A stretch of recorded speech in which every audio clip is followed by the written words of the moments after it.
काय दिलं आपल्याला करायला? Find elongation. इलॉंगेशन काढायचं आहे. हां, इलॉंगेशन म्हणजे काय रे बाबा? Elongation, stretch, change in length, extension, या सगळ्याचा अर्थ काय आहे? Delta L. ठीक आहे, डेल्टा एल तुम्हाला फाइंड करायचं आहे. आता सगळ्यात पहिल्यांदा बघा ई. ई किती दिलं आहे तुम्हाला? Modulus of elasticity. Modulus of elasticity हे कोणावरती डिपेंड असतं? मटेरियलवरती डिपेंड असतं, बरोबर. एक मटेरियल असेल तर तुमचं इलेस्टिसिटी एकच असणार आहे. आता इथं देताना तुम्हाला देताना कसं दिलेलं आहे? हे इलेस्टिसिटी एकच दिली ना, 200 GPa, 200 GPa. याचा अर्थ काय की इथून ते इथपर्यंत तुमचा जो सेक्शन आहे त्याचं सगळ्याचं मटेरियल काय आहे? एकच आहे. आणि त्याची इलेस्टिसिटी किती आहे? 200 GPa. कळतंय? 200 GPa. GPa मध्ये घेतो का आपण? नाही घेत. GPaला काय करायचं असतं? MPa. ठीक आहे, GPaचे MPa कसं करायचं? 10⁻³ ने मल्टिप्लाय करायचं. हे 200 kN फोर्स आहे. इकडं पण किती फोर्स आहे? 200 kN फोर्स आहे. इथं पण 200, इथं पण 200. आता काल आपण सम सोडवलं बघा. तुम्ही सम सोडवलं ना काल? आपण नवीन टाईप चालू केला डेल्टा एलचा. तू पण होतस, तुम्ही दोघं जण होते, तू पण होतीस, बरोबर. तू होतीस का नाही? नव्हतीस, बरोबर. 4 सम आपण चालू केले ते डिप्लोमाचं बॅचचे आपले. त्यामध्ये काय फरक होता आणि यामध्ये काय फरक आहे सांगा रे?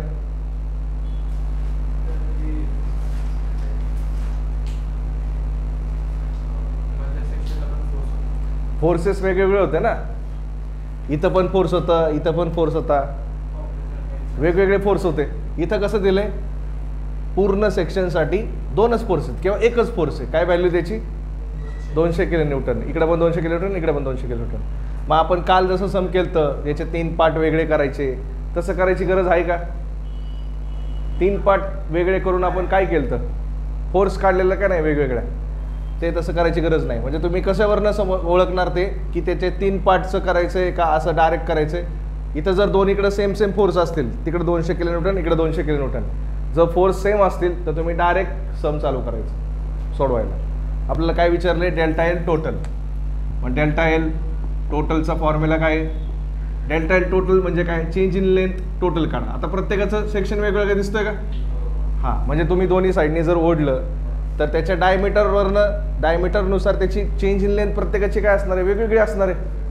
मला सांगा, समजा इमॅजिन करा हे तुम्ही हातात घ्या असं जॉब आणि दोन्हीकडनं ओढा, रबरचा समजा. हां, तर मला सांगा सगळ्यात जास्त लेंथ चेंज कोणाची होणार आहे?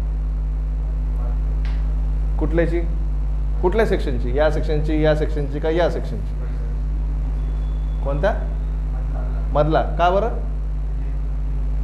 लेंथ मोठी म्हणून. बर.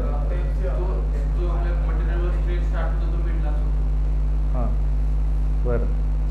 अजून तुमचं काय उत्तर? हे बघा, हे हा पेन, तुझा पेन ते आणि हा पेन, असं समजा दोन्ही पेन काय आहेत? रबरचे आहेत, बरोबर. मी हे पण सेम ताकद लावून ताणतोय. 200 kN माझ्या हातात फोर्स आहे. हे काय जाणार? ताणलं जाणार. लेंथ त्याची चेंज होणार का नाही? होणार ना. हां, आणि हे याला पण सेम ताकद लावतोय आणि दोन्हीकडनं ताणतोय. तर जास्त ताणलं कुठलं जाईल? याच्यापेक्षा पण बारीक डोक्यातलं रबर काढा तुमचं आणि ताणा ते सेम ताकदने. कुठलं जास्त ताणलं जाईल? हे जास्त ताणलं जाईल, हे जास्त ताणलं जाईल का रबर? आपलं लेडीज जे रबर घालतात ते. रबर म्हणजे कशावरती डिपेंड असतं ते? त्याच्या थिकनेसवरती डिपेंड असतं. थिकनेस किंवा इथं काय शब्द आहे? डायमीटरवरती डिपेंड आहे. डायमीटर जास्त असेल तर कमी ताणलं जाणार, डायमीटर कमी असेल तर जास्त ताणलं जाणार. जितकं कमी डायमीटर तितकं जास्त एक्सटेन्शन. समजतंय? हां, मग सगळ्यात जास्त लेंथ याची जास्त चेंज होणार आहे, त्याच्यानंतर याची, आणि सगळ्यात कमी याची. समजतंय? मग डेल्टा एल टोटल आपल्याला काढायचं आहे. म्हणून मी काय लिहिणार? Delta L for section 1, delta L for section 2 आणि delta L for section 3. Delta एलचा फॉर्म्युला आपण पाठ केला आहे, खूप अवघड formula. PL/E plus PL/E plus PL/E. आता एरिया त्यांनी दिलेलं आहे का? नाही, काढावं लागेल. मग एरिया 1, एरिया 2 आणि एरिया 3. इलेस्टिसिटी सगळ्याची सेम आहे, एकच दिली ना. याचा अर्थ काय, सगळ्याचं मटेरियल काय आहे, सेमच आहे. मग ई एकच वापरायचं, नाव त्याला E1 E2 E3 द्यायची गरज नाही. पी फोर्स एक आहे का वेगवेगळे, एकच नाही. याला पण इथं आता इथं दाखवलं नाही सर, इथं 200 किलोमीटर दाखवलं नाही. हे बघ इथं दाखवलंय, हा बाण आहे ना, हा बाण इकडनं कन्याकुमारीला जाऊ शकतो, हा इकडनं काश्मीरला जाऊ शकतो. कळतंय? असं समजा हा तुमचा सेक्शन आहे, तर इकडं तो बाण मागं घ्या, आला का इथं, आला ना, हां समजलं. हां मग पी काय देणार नाव इथं, सेम. P1 P2 P3 द्यायची गरज आहे का, नाही. ते वेगळं वेगळं असेल तर द्यायचं. काल आपण सममध्ये सोडताना बघा वेगवेगळं दिलं तर P1 P2 आणि P3 लिहिलं, इथं गरज आहे का, नाही. लेंथ वेगवेगळी आहे, हां L1 L2 आणि L3. समजलं काय करायचं आहे, हा तुमचा फॉर्म्युला आहे. मग आपण आधी एरिया 1 एरिया 2 एरिया 2 एरिया 3 काढू. A1 फॉर्म्युला काय आहे, सर्क्युलर सेक्शन 5.4 इंटू D1चा स्क्वेअर. आता इथं सर हे सर्क्युलर कसं काय, हे तर रेक्टँग्युलर दिसतंय, हे दिसतंय का, हे सिम्बॉल कोणाचं आहे, डिप्लोमावाले तुम्ही बघा, त्यांना माहिती आहे, त्यांचं झालं, ते हुशार आहेत, इंजिनिअरिंगला गेलं. हे सिम्बॉल कोणाचं आहे, डायमीटरचं आहे. हे चौकोनी नाही आहे, रेक्टँग्युलर शेप नाही आहे, त्याचा शेप कसा आहे, सर्क्युलर आहे. आता हा पेन तुम्ही बघितल्यावरती तुम्हाला समोरनं बघितल्यावर कसं दिसतंय, रेक्टँग्युलर का सर्क्युलर. याचा फ्रंट व्ह्यू काढा, फ्रंट व्ह्यू कसा दिसतो याचा, रेक्टँगल दिसतं ना हे, हां पण ॲक्च्युली शेप त्याचा कसा आहे, सर्क्युलर आहे. समजतंय? म्हणून इथं देताना मी काय देणार, डायमीटर देणार. हा डायमीटर ना त्याचा, समजलं ना, π/4 D1². आता सेंटीमीटरमध्ये दिले बघा. आता सेंटीमीटरचं मीटर MM करायचं, कसं करायचं, 10⁻⁴ पुढं. सेंटीमीटरचं काय करायचं, MM. हां बघा, जास्त डोकं लावू नका, साधं डोकं लावा, साधं डोकं. 10 सेंटीमीटर आहे, त्याला MM करायचं आहे. सेंटीमीटर आणि MM आपलं रेग्युलर आहे, रेग्युलर वापरतो ना आपण, सेंटीमीटर MM. ड्रॉइंगमध्ये जावा, सॉममधनं शिफ्ट व्हा ड्रॉइंगमध्ये. 10 सेंटीमीटरची लाईन मारायची, किती MM मारतो, 100 MM मारतो ना. मग किती झालं, कशा करणार, त्याला मल्टिप्लाय काय केलं, 10नी मल्टिप्लाय केलं. 10 × 10 काय आलं, 100. समजलं? ते सेंटीमीटरचं मीटर नाही करायचं आपल्याला, सेंटीमीटरचं काय करायचं आहे, MM. सॉममध्ये सगळं कशामध्ये आहे, MM मध्ये आहे. मग π/4 इंटू 10 आहे, काय लिहितो डायरेक्ट लिहा, ते कन्वर्ट कर, दाखवायची पण गरज नाही. 100चा स्क्वेअर. सांगा A1चं उत्तर. तसंच A2चं उत्तर काढा, π/4 इंटू 16चा स्क्वेअर, 16 D2चा स्क्वेअर, π/4 इंटू 16 म्हणजेच किती आलं ते 160 MM आलं चा स्क्वेअर. सांगा A2चं उत्तर.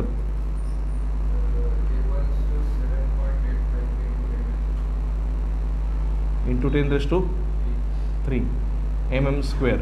याचं D म्हणजे डायमीटर, एरिया 2 ओके 8 आहे, 16 कुठं बघितलं मी, लेंथ बघितली 80चा स्क्वेअर. हां मी लेंथ बघितली, सॉरी. 5.02 into 10⁻³ MM². आन्सर काढा,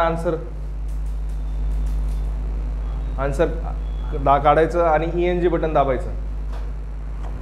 एरिया 3 π/4 इंटू D3चा स्क्वेअर, π/4 इंटू D3 किती आहे, 60चा स्क्वेअर. A3चं उत्तर सांगा. 10⁻³ MM². असे 3 उत्तर काढले, ठीक आहे.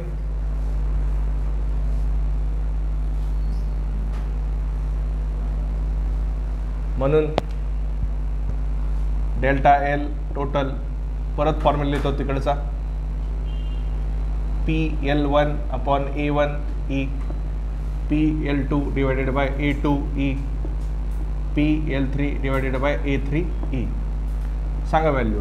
P ची व्हॅल्यू किती घेणार, 200 इंटू 10⁻³ प्लस का मायनस, प्लस. का बरं प्लस, कुठं दिसतंय प्लस, टेन्साईल का कॉम्प्रेसिव्ह, टेन्साईल आहे ना, दोन्हीकडनं ओढतोय म्हणून टेन्साईल. टेन्साईल असेल तर काय घ्यायचं असतं, प्लस. मग 200 इंटू 10⁻³ इंटू लेंथ 10 सेंटीमीटर आहे, त्याला MM मध्ये करायचं. 10 इंटू 10 100. एरिया 1चं उत्तर 7.853 इंटू 10⁻³. इलेस्टिसिटी 200 GPa दिलं तर GPAला काय करणार MPa 200 इंटू 10⁻³. हे समजलं पहिलं. हां, प्लस P, परत P सेमच आहे 200 into 10⁻³. Length 160 centimetre. Elasticity area 5.02 into 10⁻³ into elasticity 200 into 10⁻³ plus परत P 200 इंटू 10⁻³. लेंथ 12 सेंटीमीटर होतं, याचं 120 झालं, डिवायडेड बाय एरिया 3 2.827 इंटू 10⁻³ आणि इलेस्टिसिटी 200 इंटू 10⁻³. सांगा आन्सर. Delta L total. त्याचं जर आन्सर आता वाढणारच आहे, त्याच्यामुळे काय डोकं लावायची गरज नाही. MM. कालच्या सबमध्ये आणि आजच्या सबमध्ये स्वप्नील, जितेश आणि फैज, कालच्या सबमध्ये आणि या सबमध्ये फरक काय ते सांगा. मेन कालच्या सबमध्ये सगळं असंच दिसत होतं, 3 तुकडे दिसत होते, पण कालच्या सबमध्ये इथं जे तुमचे जे फोर्सेस आहेत त्या वेगवेगळ्या होत्या.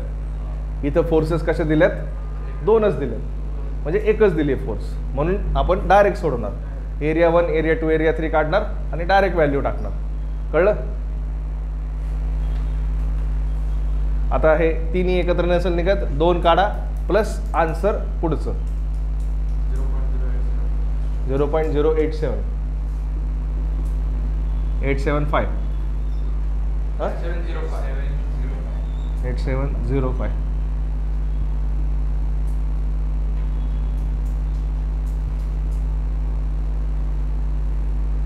आलं.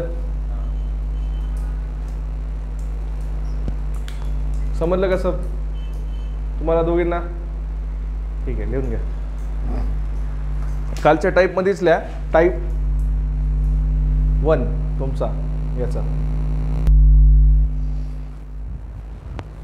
Circular bar 500 mm length has cross sectional area as given below. Diagram दिलेले नाही आहे, आपल्यालाच काढायची आहे डायग्राम. 500 mm लेंथ दिली टोटल क्रॉस सेक्शनल एरियाची, नाही का. एक सर्क्युलर बार आहे, त्याची टोटल लेंथ किती आहे 500 mm आहे. First 100 mm diameter is 12 mm. First 100 mm diameter is 12 mm, म्हणजे डायमीटर किती दिलं आहे 12 mm. कितीसाठी, फर्स्ट 100 mm लेंथसाठी. लक्ष द्या. सर्क्युलर बार हे क्वेश्चन लिहिल्यानंतर डायग्राम मी काढले ना, तिथंच खेळ संपतो. तुमचं सगळी गाडी अडकणार आहे क्वेश्चन वाचून डायग्राम काढण्यामध्ये. तुम्हाला जर कोणी सांगितलं ना की हां हे असं सोडव, सगळा पेपर सोडवताल, सगळा पेपर पूर्ण. हे क्वेश्चनवरनं डोकं चाललं पाहिजे की इथं काय काढायचं. त्यामुळे लक्ष द्या. असा एक सर्क्युलर बार आहे, त्याची टोटल लेंथ किती आहे 500 mm आहे. पहिल्या 100 mmचं डायमीटर किती दिलेलं आहे 12 mm. सेकंड 200 mmचं डायमीटर किती दिलं आहे 20 mm, म्हणजे डायमीटर वाढलं. आणि लास्ट 200 mmचं डायमीटर किती दिलं आहे 300 mm. असं स्टेपमध्ये आहे, बरोबर. हां, मग मी काय करतो, पहिल्यांदा सपोज 100 एवढं आहे, याचं डायमीटर किती दिलेलं आहे आपल्याला, पहिलं 12 mm, थोडंसं कमी दाखवतो. हे 12 mm दाखवलं. हे 100 mm घेतलं, इथून एवढं 100 mm, याचं डायमीटर दाखवलं इथं 12 mm. हां, नंतर नेक्स्ट किती आहे डायमीटर 20 आहे, वाढवलं, इकडं पण वाढवलं आणि इकडं पण वाढवलं. दोन्हीकडनं सेम सेम वाढवा. हां, लेंथ वाढवायची. हे 100 आहे तर 200 थोडंसं जास्त दाखवा. हां, ही 100 mm, ही 200 mm आणि नेक्स्ट परत 30 mm. डिस्टन्स डायमीटर किती 30 mm. अजून थोडंसं वाढवलं. डिस्टन्स इथलं तेवढंच आहे. हे पण किती आहे 200 mm. 200 mm, 100 mm. आता हे इंजिनिअरिंग लोकांनी, जे इंजिनिअरिंगला आहे त्यांनी वरती दाखवायचं, तुमच्यासाठी पुसलं ते. हे डिप्लोमावाल्यांसाठी खाली चालतं. आपण इंजिनिअरिंगला गेलो ना, हे पद्धत काय असती, आपण ड्रॉइंग शिकलो आहे डिप्लोमामध्ये, हे वरती दाखवायचं तर वरतीच दाखवायचं असतं. ठीक आहे. आता हे विचारांना आत्ता आहे, त्याच्यामुळे त्यांना काय चालतं आहे, तुम्हाला झालेलं आहे. ठीक आहे, असं दिलं. आणि determine the maximum axial pull which the bar may be subjected if the maximum stress is limited to 100 Nm/mm². शब्द काय आलाय? Maximum stress. मग आता याच्यावरती इथे शब्द काय? मॅक्झिमम पूल आहे ना. मग फोर्स कोणती तुमची? इथं पुल फोर्स आहे, इकडे एक फोर्स आहे आणि इकडे एक फोर्स आहे. फोर्सेस शब्द आहे का? नाही. म्हणजे एकच फोर्स आहे, त्याला आपण नाव देऊया पी. दोन्हीकडे सेमच फोर्स आहे, म्हणजे आपलं सम साधं सिम्पल टाईपचं आहे. असं 3 तुकडे करायचं, 3 पार्टिशन करून वेगवेगळं तसलं नाही आहे. सिम्पल फोर्स आहे पी, आपल्याला फाइंड करायचं आहे. पीच्या ऐवजी त्यांनी आपल्याला काय दिलं आहे? मॅक्झिमम स्ट्रेस दिली आहे. ठीक आहे, उलटं दिलं आहे. दरवेळेस आपल्याला काय द्यायचे? पी द्यायचे आणि आपण स्ट्रेस काढायचो. आता उलटं दिलं आहे. तर मॅक्झिमम स्ट्रेस त्यांनी दिली आहे 100 Nm/mm². आणि नंतर अजून काय फाइंड करायला सांगितलं आपल्याला? गिवन काय काय दिलेलं आहे? ई दिलेलं आहे आपल्याला 2 × 10⁵ Nm/mm².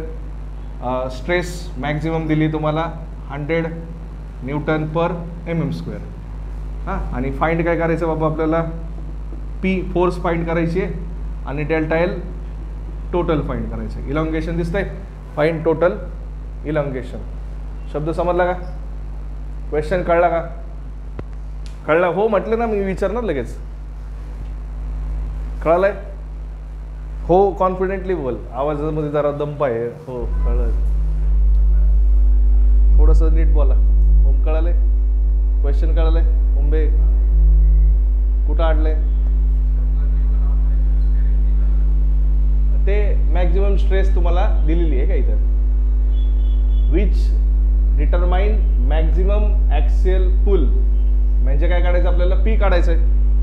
मॅक्झिमम ॲक्सियल पुल म्हणजे काय? पी फाइंड करायचं आहे.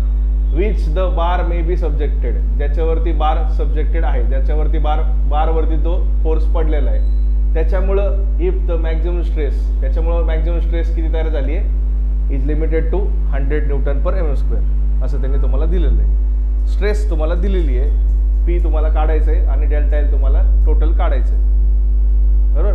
मग आता मला सांगा बरं, इथं तुम्ही जर हे केलं, काय म्हणतो, दोन्हीकडं फोर्स लावली, याचं डायमीटर किती आहे? 12 mm. याचं डायमीटर किती आहे?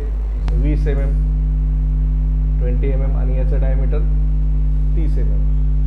हां, दोन्हीकडं फोर्स लावली असं समजा. स्ट्रेस म्हणजे काय ते सांगा मला. तुम्हाला काय माहिती पडतं स्ट्रेसबद्दल? तुम्ही दोघं जण सांगा. तू सांग पहिले. तू हर्षदा सांग. तुम्हाला डिप्लोमाला थोडंफार झालेले स्ट्रेस नाव ऐकलेले. स्ट्रेस म्हणजे तणाव, आपण त्या दिवशी शिकलो. हां, स्ट्रेस म्हणजे काय? दोन्हीकडं फोर्स लावली तर काय होणार? स्ट्रेस तयार होणार ना. हात इमॅजिन करा लगेच, असं आला पुढं खाली आणि उडतोय आपला हात, तर काय होणार? इथं दुखणार ना, आधी दुखणार, ओरडणार, बोलणार आपण, मग स्ट्रेस तयार होणार ना. मग असं समजाय बघा, आपण ह्या आपलं इथं आत्मा गेला, दोन्हीकडनं कोणतरी आपल्याला ओढतंय. इथं आपल्या हे काय, आपलं जरासं ताकद जास्त आहे इथं, याचं डायमीटर जास्त आहे ना, म्हणजे ताकद जास्त आहे. याचं डायमीटर कमी आहे, याचं डायमीटर त्याच्याहून कमी आहे. दोन्हीकडनं जर तुम्ही फोर्स अप्लाय केली तर सगळ्यात पहिल्यांदा तुटणार कोणतं? बारकं तुटणार ना. सगळ्यात वीक पोर्शन कोण आहे? हा आहे ना. आता मी जर बोललो उद्या पेपर आहे, तर सगळ्यात पहिल्यांदा नापास कोण होणार आहे? जो सगळ्यात ढ आहे. बरोबर ना? तसंच इथं हे सगळ्यात वीक पोर्शन म्हणजे कोणता पोर्शन? जसं सगळ्यात डायमीटर कमी आहे तो काय वीक आहे. सगळ्यात पहिल्यांदा इथून क्रॅक होणार आहे, नंतर हे तुटून जाणार. जर कंटिन्यू फोर्स केलं तर हे तुटणार, कारण याचं डायमीटर छोटं आहे. आणि सगळ्यात शेवट कोणतं तुटणार आहे? इथं. म्हणजे मॅक्झिमम स्ट्रेस कुठं तयार होणार आहे? सगळ्यात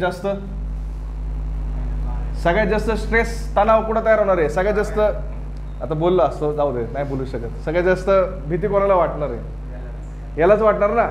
समजलं ना मला काय बोलायचं तुम्हाला? हां, सगळ्यात जास्त भीती याला वाटणार आहे, याला. कळलं? म्हणजे maximum stress will be occurred at section 1. का बरं? कारण त्याचं डायमीटर काय आहे? कमी आहे. म्हणून sigma maximum is equal to P upon A. Formula तोच आहे आपला. फक्त प्रॉब्लेम काय होता? पी अपॉन एचं A1 घ्यायचं का A2 घ्यायचं का A3 घ्यायचं? आलोच एक मिनिट थांब. Sigma maximum is equal to P upon A same आहे. इथं एरिया 1 घ्यायचं आहे का एरिया 2 घ्यायचं आहे का एरिया 3 घ्यायचं आहे? हा प्रॉब्लेम होता आपला. म्हणून आपण हे लिहिलं आहे. म्हणून मी तुम्हाला एवढं सगळं कीर्तन सांगितलं आहे. एरिया 1 घ्यायचा का बरं? कारण सगळ्यात वीक पोर्शन कोणता आहे? हा वाला आहे. मग काढा. सिग्मा मॅक्झिमम आहे का आपल्याकडं? आहे ना, 100 दिलेलं आहे आपल्याला. पी आपल्याला फाइंड करायचं आहे आणि एरिया 1 काढू शकतो ना आपण. याचं डायमीटर दिलेलं आहे तुम्हाला. मग काय फॉर्म्युला एरिया काढायचा? π/4 × 12चा स्क्वेअर. याच्यावरनं तुम्ही असं जास्त कॅल्सीवरती टाकता येतं ना. शिकवलं ना सगळ्यांना, तुम्ही पण शिकले ना. असं जास्त कॅल्सीवर टाकायचं, एक्सच्या मेथडने उत्तर काढायचं. येतं का नाही? येतं. तुला येतं? तुला येतं का? तुम्हाला येते का दोघींना? एक्सच्या मेथडने येतंय? हां काढा मग. सांगा. एक्सच्या मेथडने एक्स टाकायचा. कुठं एक्स टाकणार? पीच्या जागी. पीच्या जागी एक्स टाका. किती आलं पी?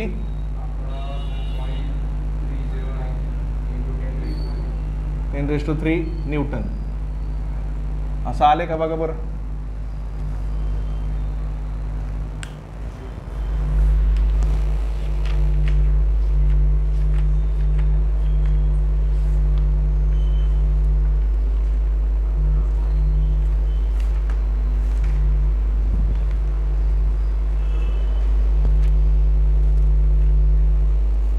$11.309 × 10⁻³ आले का? हां आता हे बघा. असं तुम्ही एक्सच्या मेथडने काढल्यावरती 11,309.77 येतं. हे कट करायचं. AC बटन दाबायचं. त्याच्यानंतर आन्सर दाबायचं आणि इक्वल टू बटन दाबायचं. आन्सर आणि इक्वल टू दाबलं तर तुमचं जे मागचं आन्सर आहे ते दिसतं. आणि दिसताना पहिल्यांदा कसं दिसतं? ते वेगळं येणे पाय वेणी दिसतं.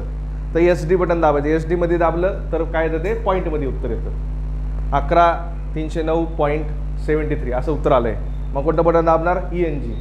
ENG दाबलं तर काय आलं? 11.309 × 10⁻³. ठीक आहे. ज्यांचं नाही आलं त्यांना सांगतो मी. पी काढला असं समजा. ठीक आहे. पुढं आता इथं पीची व्हॅल्यू भेटली. आता झालं का सम नॉर्मल? सम नॉर्मल झालं का? आता तुमचं नसेल आलं टेन्शन नाही घेऊ. मी सांगतो तुम्हाला. पी काढला. आता पीचं पी आल्यानंतर सम मागच्या सम सारखं झालं का? आता बरोबर ना. एरिया 1 आन्सर काढा. एरिया 2चा आन्सर काढा. एरिया 3चा आन्सर काढा. चला सांगा मला. π/4 × 12चा स्क्वेअर. π/4 × 20चा स्क्वेअर. π/4 × 30चा स्क्वेअर. सांगा याचे answer. Area 1, area 2, area 3. 113.09 mm². याचं काढा. म्हणून ΔL total is equal to 314.15 mm². हां. ΔL1 + ΔL2 + ΔL3 106.85 mm². ठीक आहे. म्हणून ΔL total is equal to ΔL1 + ΔL2 + ΔL3. कळतंय का? पैसे देणार आहे तुम्ही, फुकट नाही बसलेले. समजलं नसेल तर नाही बोला. काय कळलं नाही ते सांगा. कळलं? PL/AE PL/AE PL/AE. पी सगळ्याचा एक आहे का वेगवेगळा आहे? पी सगळ्याचा एक आहे का वेगवेगळा आहे? एकच आहे. पी सेमच ठेवणार. लेंथ वेगवेगळी आहे. L1 L2 L3. एरिया वेगवेगळा आहे. A1 A2 A3. E same आहे का वेगवेगळा आहे? सेम आहे. व्हॅल्यू पुट करायच्या आणि मला ΔL टोटलचं आन्सर सांगायचं. हां. आता काय समजलं नाही कोणाला सांगा. जितेश काय समजलं नाही? काय समजलं नाही का? काहीच समजलं नाही. एक्सच्या मेथडने कसं काढायचं ते शिकवतो. ते तुम्ही नव्हतं क्लास, त्याच्यामुळे तुम्हाला माहिती नाही. सांगतो तुम्हाला.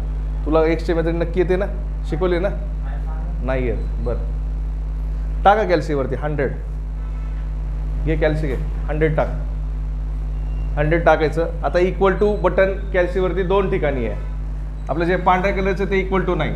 इकडं तुमचं कॅल्सीवरती आहे ना, कॅल सी असं नावाचं बटन आहे बघा वरती लेफ्ट साईडला वरती 2 नंबरला. तिथं इकडे एक शिफ्ट नावाचं बटन आहे आणि इकडे एक अल्फा नावाचं बटन आहे. आता तुमच्या कॅल्क्युलेटरवरती जेवढे पण एक बटन असेल तर त्याच्यामध्ये 3 नावं बारीक लिहिलेले आहेत बघा. एक गुलाबी कलरचं आहे आणि एक पिवळ्या कलरचं आहे. दिसतंय ना. पण जेवढे पण नावं गुलाबी कलरचे तुम्हाला यायचे असतील तर तुम्हाला आधी काय दाबायला लागतं, अल्फा.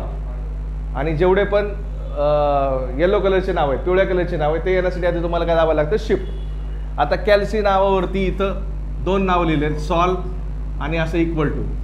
इक्वल टूचा कलर कोणता आहे, गुलाबी कलर आहे. गुलाबीच आहे ना. हां, मग अगोदर काय दाबणार, अल्फा दाबा. अल्फा बटन दाबा आणि हे कॅल्सी नावाचं बटन दाबा. आलं का इक्वल टू. आता इक्वल टू आलं. त्याच्या पुढं आपलं हे टाका, असं बटन दाबा आपलं नॉर्मल.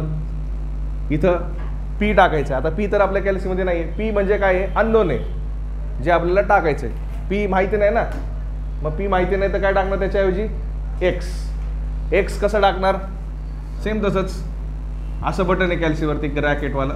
ब्रॅकेटच्या वरती इथं बरं आर्य अक्षरात लिहिलं एक्स. ते कोणत्या कलरचं एक्स ते बघा.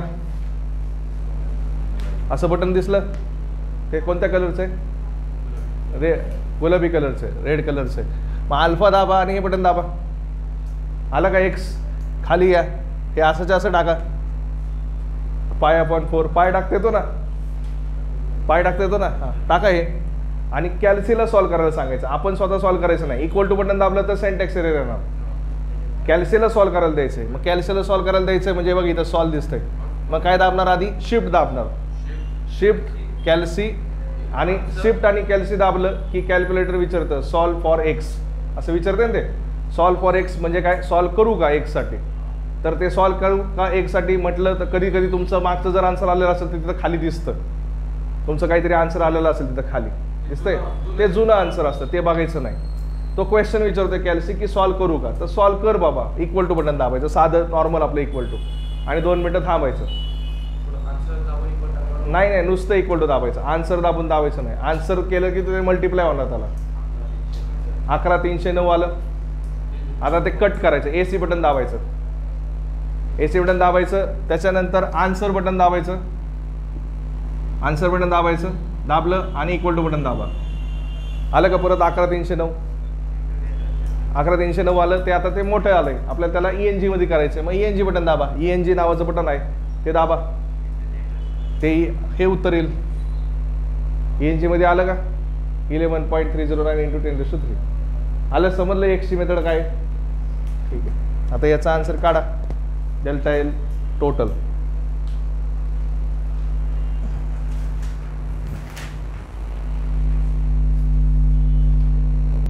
.1019 असं आन्सर आलं. ठीक आहे. तुम्ही 3 पॉईंट नाही तर 3 नंबर लिहा किंवा 4 नंबर लिहा, तुमची मर्जी.